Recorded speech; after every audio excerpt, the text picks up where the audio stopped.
Si sientes un murmullo muy cerca de ti, hay un ángel llegando para recibir todas tus oraciones y llevarlas al cielo. Así, abre el corazón y comienza a alabar el gozo del cielo, todo sobre el altar. Hay un ángel llegando, hay bendición en sus manos. Hay ángeles volando en este lugar, en medio del pueblo y junto al altar, subiendo y bajando en todas las direcciones. No sé si la iglesia subió o si el cielo bajó, si sé que está lleno de ángeles de Dios, porque el mismo Dios está aquí.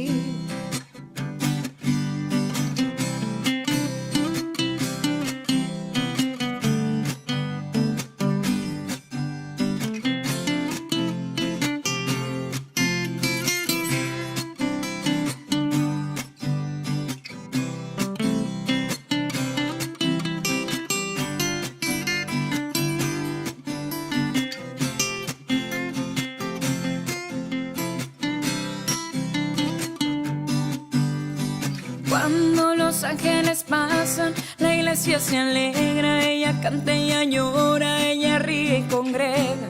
Enfrenta el infierno, disipa el mal. Siente la brisa del vuelo de tu ángel ahora. Confía, hermano, pues esta es tu hora. La bendición llegó y te la vas a llevar.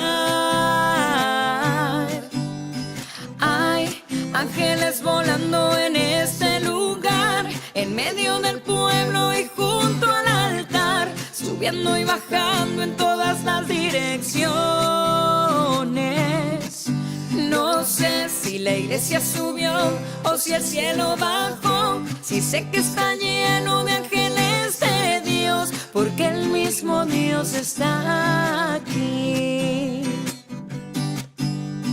Hay ángeles volando en este lugar, en medio del pueblo y junto al altar, subiendo y bajando en todas las direcciones.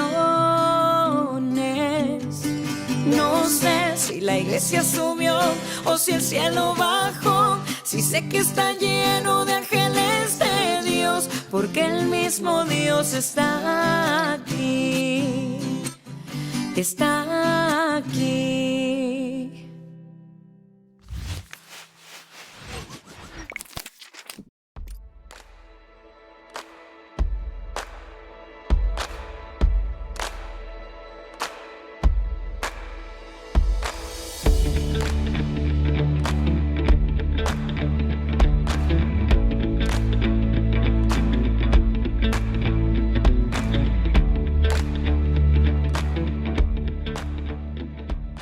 ¿Qué tal, amigos? Buenas noches ya. Queremos compartir con ustedes el estudio de la palabra del Señor en este día, el capítulo 31 y el capítulo 32 del libro de Ezequiel, donde estamos estudiando. Y vamos a entrar en este estudio, estamos hablando de estas profecías que han de venir sobre Egipto, ¿no es cierto? Y que están determinadas en el texto bíblico y que es lo que hemos visto.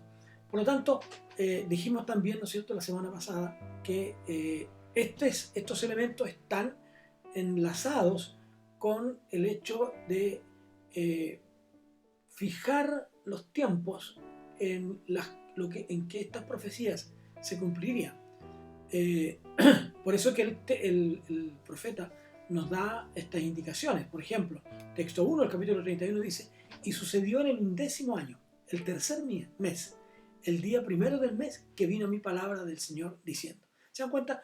El 11º año, el tercer mes, el día primero del mes. Ahí entonces está señalizando cuándo estas cosas ocurrirán. Este es esta quinta profecía contra Egipto. Ezequiel aquí usa una alegoría de un gran cedro para mostrar la superioridad, en este caso, del imperio asirio en relación con Egipto. Esto más o menos también lo había realizado con Tiro al emplear la imagen, ¿se acuerdan ustedes? De una nave, ¿no? Eh, que cumple el mismo propósito, mostrar el poderío del otro. Como en el caso de Tiro, eh, la causa de la caída de Asiria fue el orgullo.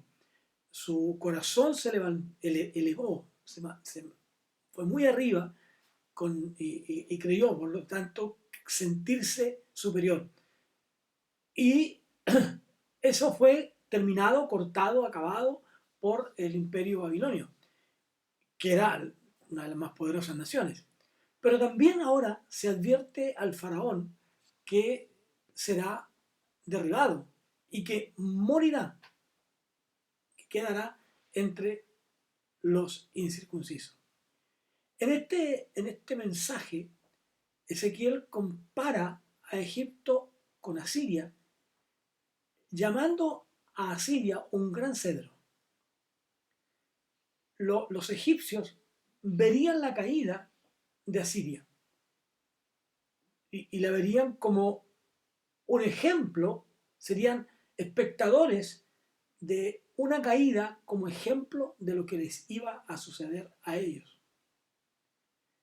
De la misma manera que lo que había ocurrido con los asirios, Egipto se siente grande, se siente poderoso, se siente tremendo y por lo mismo entonces, de acuerdo a su poderío, a su fuerza, a su belleza, lo llevarían a creer todo eso como algo suyo, ¿no? Al creerse todo eso, entonces los lleva a su caída y lo acabarían, lo terminarían, como cuando alguien corta un árbol, derriba un árbol poderoso y lo va cortando, lo va talando poco a poco y lo deja ahí para que se muera.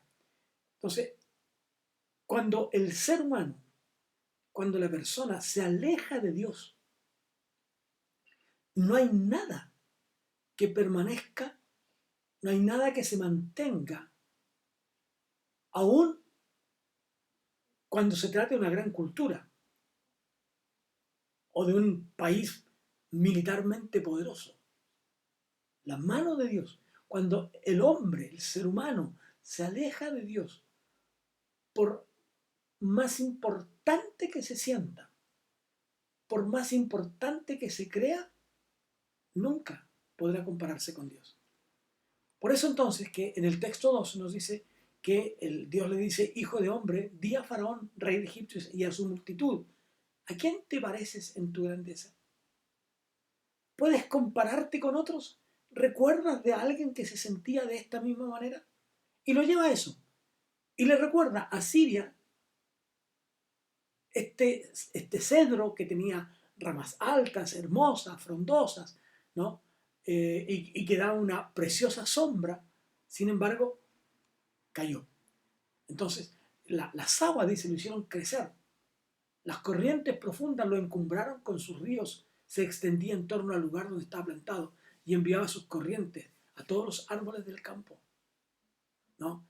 Era regado por el Tigris, este gran río, y el Éufrates, ¿no? Era sostenido con el riego de estos y podía brindarle también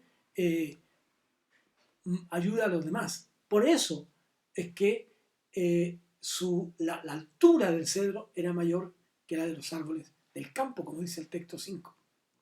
Ahora bien, todos los árboles del Edén puede hacer una referencia al mundo que rodeaba, que sentía celos de, de lo glorioso, de lo esplendoroso, del poderío de Asiria.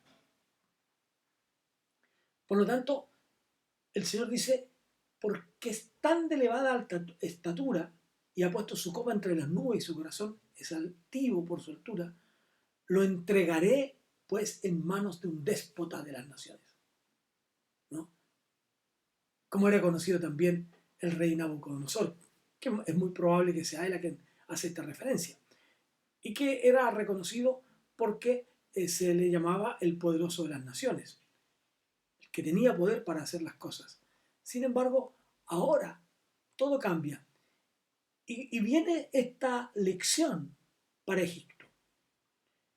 la gloria de Egipto, la majestuosidad de Egipto y el tremendo error que habían cometido al sentirse poderosos militarmente, al sentirse una nación bella, ¿no? Son también llevados en esta alegoría de un cedro majestuoso que es cortado.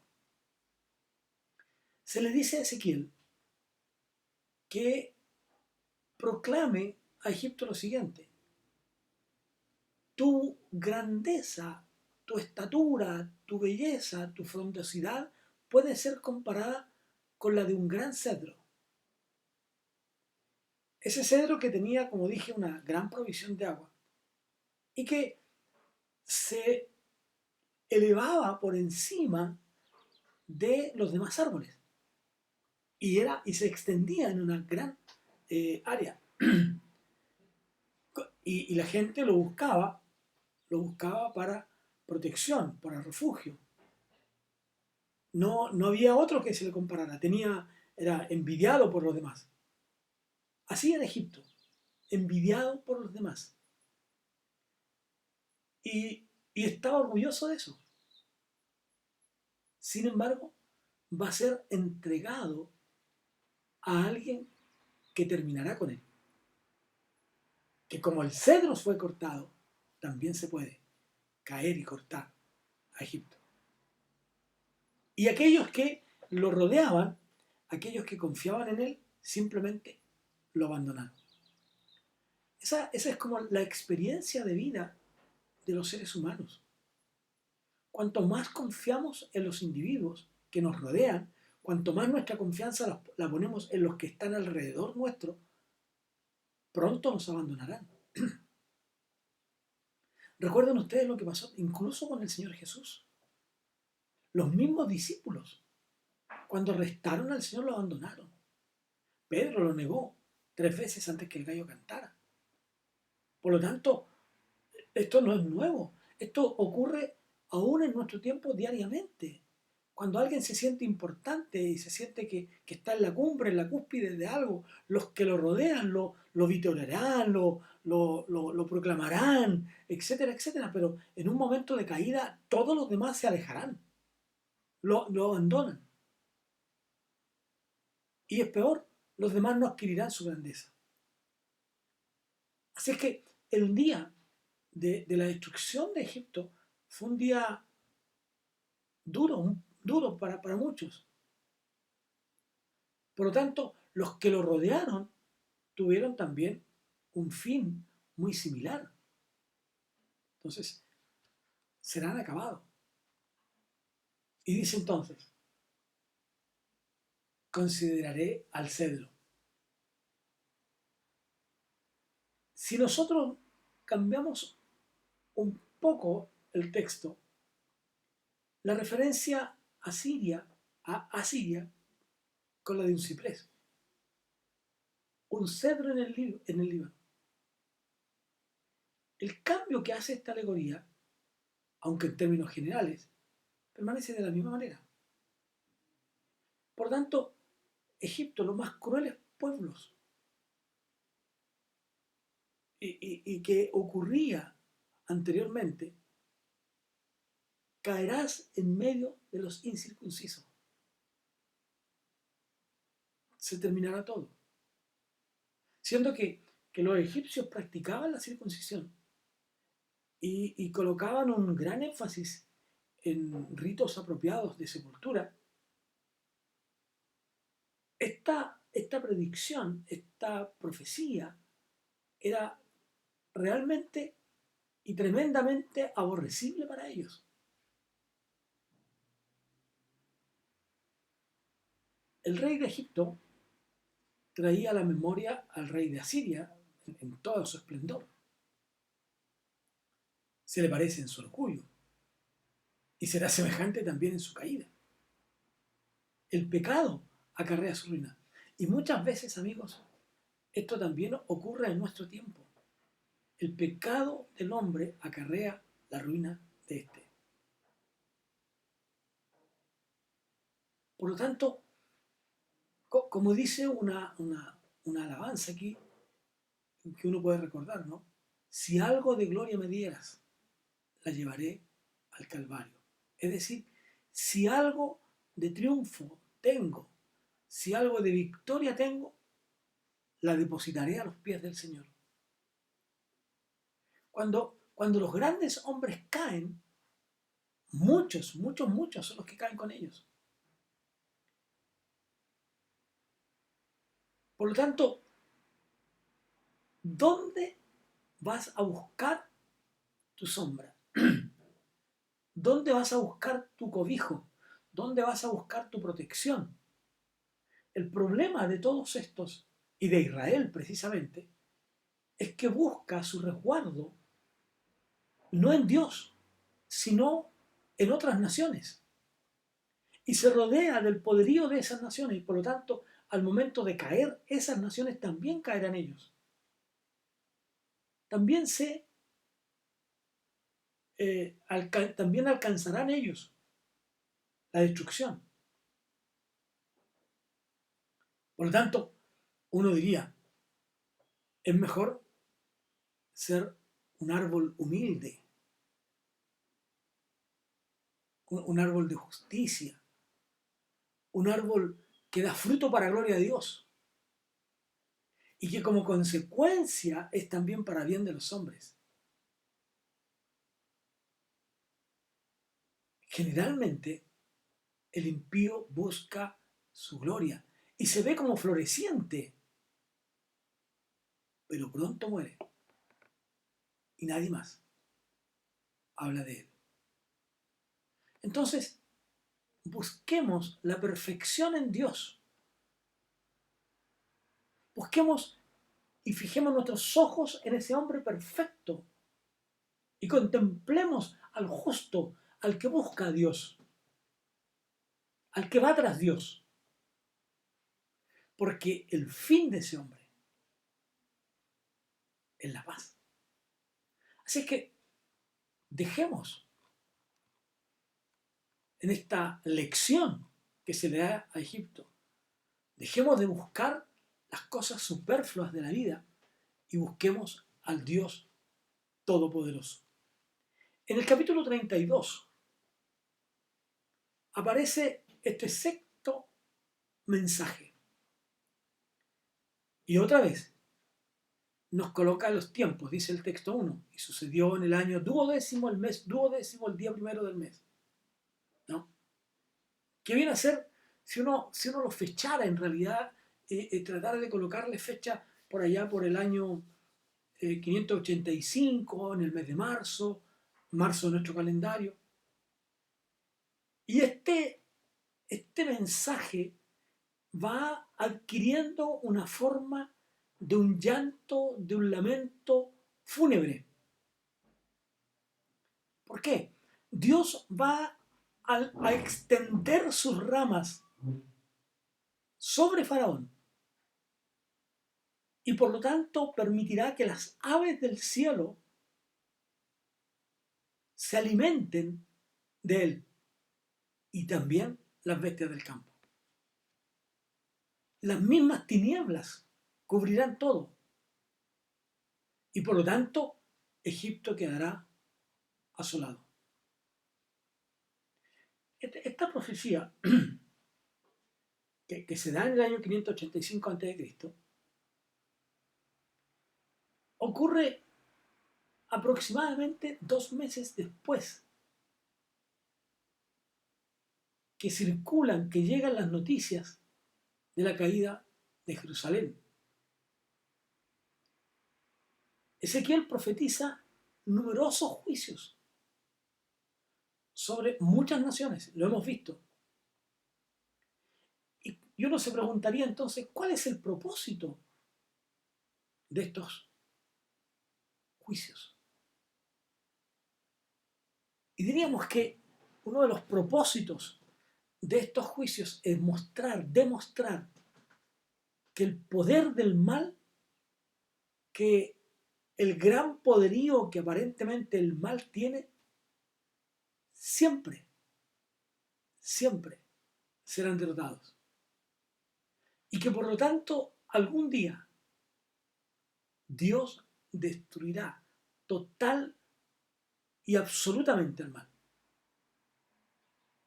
Esto es un poco lo que dice el apóstol Pablo cuando escribe a los hermanos de Corinto.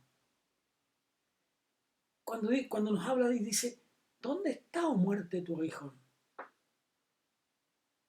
Porque se creía que con la muerte de las personas, con la muerte del individuo, se acababa todo.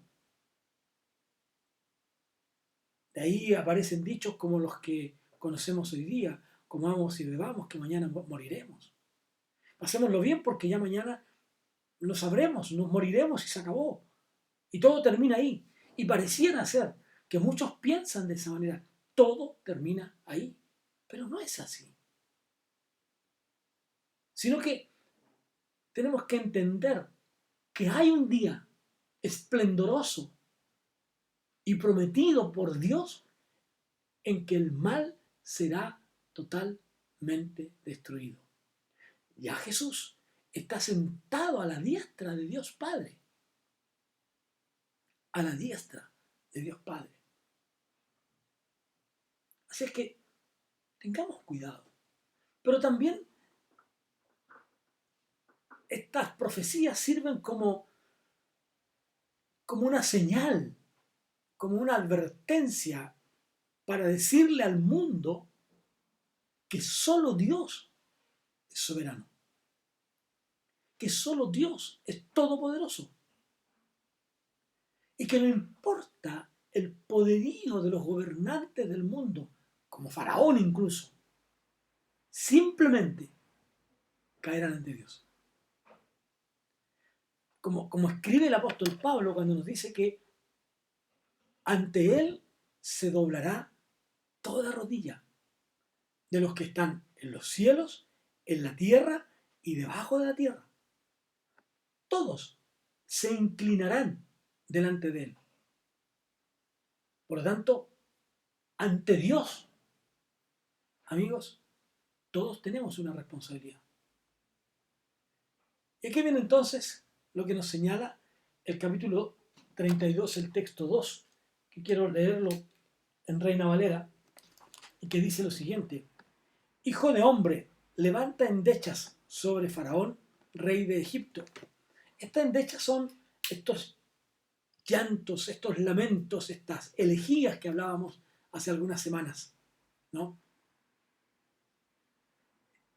Y le dice, parecías un leoncillo de las naciones, pero eras como el monstruo de los mares. Prorrumpías en tus ríos, enturbiabas las aguas con tus pies y ensuciabas sus ríos. Generalmente el león ha sido asociado con la realeza. Aunque Faraón se creía un gran león, no era más que un simple animal que enturbiaba las aguas. El juicio de Dios, y ante el cual debía enfrentarse Faraón, era un juicio grande y fuerte. Mire lo que dice el texto 2, 3. Así dice el Señor: mi red sobre ti tenderé en compañía de muchos pueblos, y ellos te alzarán en mi red. Te dejaré en tierra, te echaré en campo abierto, y haré que habiten sobre ti todas las aves del cielo, y saciaré de ti a las bestias de toda la tierra. Y aparecen todo un montón de cosas más.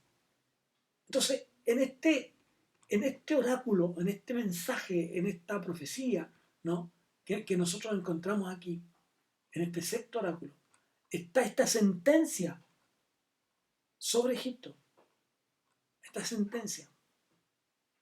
Ahora, avanzando en el tiempo, en el verso 17, por eso que, perdón, antes del 16, el texto 16 dice, esta es la lamentación, es decir, el llanto, el lamento fúnebre, y la cantarán las lloronas, diríamos nosotros. La cantarán las mujeres que se lamentan con la muerte. Esta es la lamentación, y la cantarán, dice. Las hijas de las naciones la cantarán sobre Egipto y sobre toda su multitud. La cantarán, declara el Señor Dios. Y luego en el 17 aparece el séptimo mensaje. Este mensaje también es un lamento fúnebre. Está dirigido contra Faraón y contra todos los egipcios. Por lo tanto, al igual que había ocurrido con Tiro, Egipto morirá y yacerá con los incircuncisos. Muchas naciones esperan ver a Faraón en la sepultura o en el Seol. Asiria, Elam, Mesec y otros, los príncipes del norte.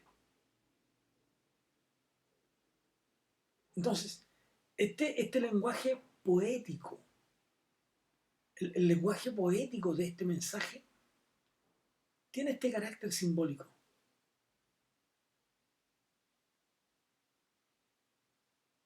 Y el propósito de este mensaje es que Egipto seguirá el mismo camino de todas las naciones que se habían olvidado de Dios. Y de la misma manera ocurre hoy día, cuando los hombres se alejan de Dios. El final, el destino de su vida es el infierno. Aquellos que han olvidado, aquellos que han dejado a Dios, su destino final es el infierno. No hay otra alternativa.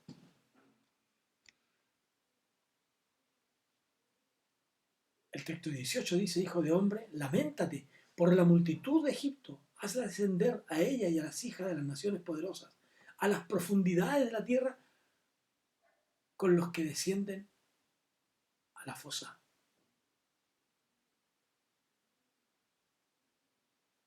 El pensamiento hebreo, y en el pensamiento hebreo estaba esta creencia en la existencia del más allá de la muerte para todos, bueno y malo.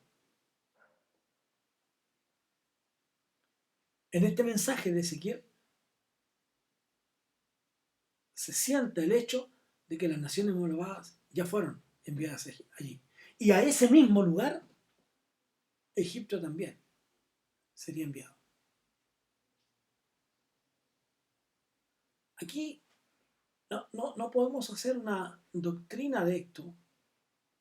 Tenemos que entender que son más bien palabras construidas poéticamente.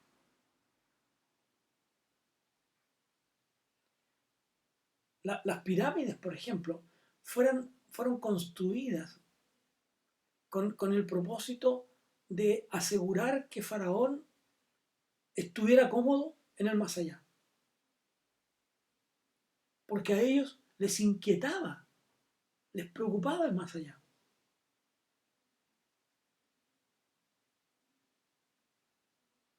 Siempre el ser humano ha intentado controlar la vida después de la muerte y olvidarse de Dios.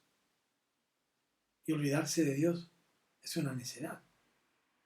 Solo Dios es quien controla la vida después de la muerte. El texto 19 dice: ¿a quién superas en hermosura? Desciende y yace con los incircuncisos. En medio de los muertos a espada caerán, dice el texto. A la espada es entregada, la han arrastrado con toda su multitud. Los fuertes entre los poderosos hablarán de Egipto y de sus auxiliares de en medio del Seol. Han descendido, yacen con los incircuncisos, muertos a espada. Aquí a Ezequiel en el espíritu lo llevan a la región más allá, al Seol, a ese lugar donde se condena a todos los enemigos de Dios. Por lo tanto, todos los que no creen y los que no aceptan a Dios correrán la misma suerte. Por lo tanto, uno puede deducir de esto que no solo Babilonia, que no solo Tiro, que no solo Sidón, que no solo Egipto, sino no solo Asiria, sino que todos los que se rebelan contra Dios corren la misma suerte. La misma suerte.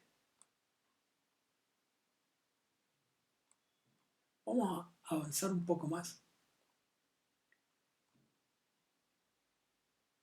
Y en este lamento sobre Egipto hay dos elementos importantes. Uno es el lamento por la muerte triste de Faraón. Y por otro lado está el descenso del Faraón al lugar más lúgubre, más tremendo, más terrible de los muertos. Entonces, cuando ya cae Jerusalén, el canto va dirigido al Faraón como una personificación, diríamos, de Egipto como nación, como antes el rey de Tiro.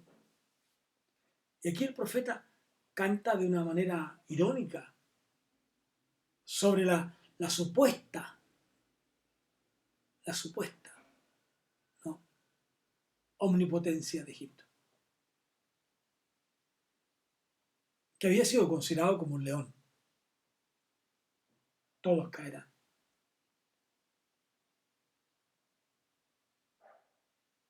Pero esto lleva a pensar que estaban tremendamente equivocados. Egipto no era más que un simple animal que enturbiaba las aguas. La intervención justa de Dios, que humilla, que somete al orgulloso Egipto. Y hará entonces pensar a los demás para que se den cuenta y vean quién es el Dios de Israel.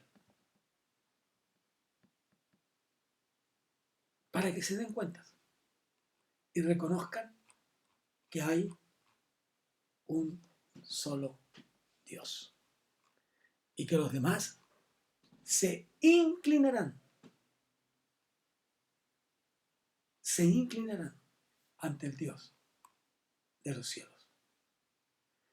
El profeta enumera los principales reinos que están antes de Egipto y que descendieron a esa tenebrosa morada. Hoy día no es distinto, amigos. El hombre que muere sin Dios va al Seol. El hombre sin Dios va al Seol. Y permanecerá en el Seol por los siglos de los siglos. Pero aquellos que confían en Dios, aquellos que han entregado su vida a Dios, permanecerán así por los siglos de los siglos, en la presencia de Dios. Venid benditos de mi Padre, dice el Señor. Venid benditos de mi Padre. Entren en el gozo del Señor. Disfruten de eso. Disfruten de la gloria y de la gracia del Señor. Oremos a Dios. Padre, gracias por tu palabra para nosotros. Gracias porque podemos meditar en ella y que podemos entender lo que tú tienes para nosotros a través de tu palabra.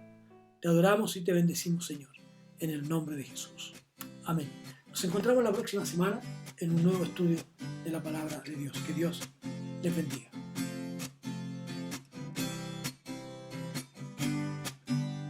Si sientes un murmullo muy cerca de ti, hay un ángel llegando para recibir todas tus oraciones y llevarlas al cielo. Así, abre el corazón y comienza a alabar. El gozo del cielo, todo sobre el altar. Hay un ángel llegando, hay bendición en sus manos. Hay ángeles volando en este lugar, en medio del pueblo y junto al altar, subiendo y bajando en todas las direcciones. No sé si la iglesia subió o si el cielo bajó, si sé que está lleno de ángeles de Dios, porque el mismo Dios está aquí.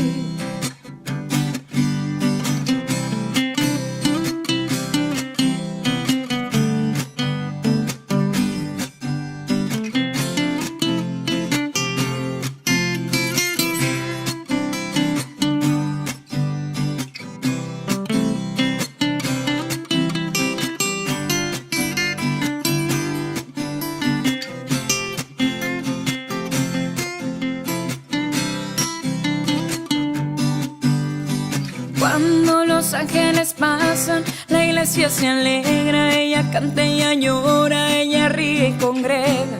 Enfrenta el infierno, disipa el mal. Siente la brisa del vuelo de tu ángel ahora. Confía, hermano, pues esta es tu hora. La bendición llegó y te la vas a llevar. Hay ángeles volando en este lugar, en medio del pueblo y junto al altar, subiendo y bajando en todas las direcciones. No sé si la iglesia subió o si el cielo bajó, si sé que está lleno de ángeles de Dios, porque el mismo Dios está aquí. Hay ángeles volando en este lugar, en medio del pueblo y junto al altar, subiendo y bajando en todas las direcciones.